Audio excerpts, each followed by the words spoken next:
Pagpalang araw po sa lahat po ng mga manonood, lalong-lalo na po sa ating mga SSS members at pensioners. Welcome po sa aking YouTube channel.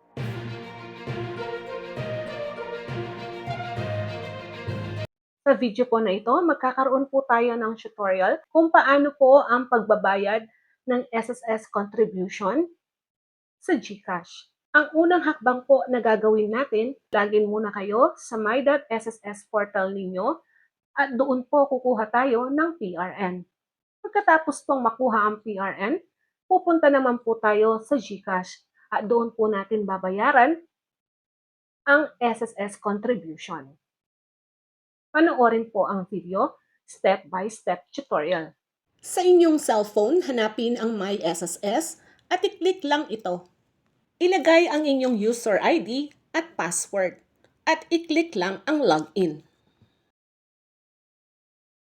Hanapin ang PRN at i-click lang ito. I-click ang contributions. Pagkatapos, i-click din ang create. Piliin ang membership type at applicable period.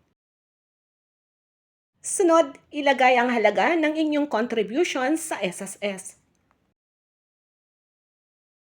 Kung kayo ay enroll na sa Voluntary Pension Booster amount, pwede nyo itong ilagay. Kung hindi naman, iliban lang. I-click ang Generate PRN at i-click din ang OK. Pagka-click ng OK, lalabas ang file na ito.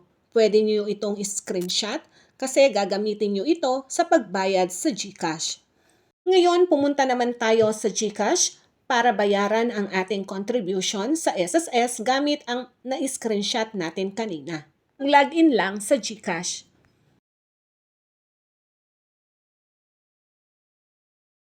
Pagka-login, i-click lang ang Bills at i-click ang Government.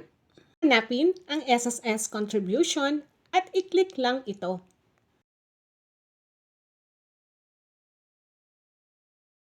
Ilagay ang amount na ihuhulog ninyo kay SSS. I-select din kung anong account type, payment reference number, isulat po ninyo ito. Ilagay din ang payer type, email address, at i-click ang next. I-review ang mga data na nakasulat. Kung correct lahat, click confirm.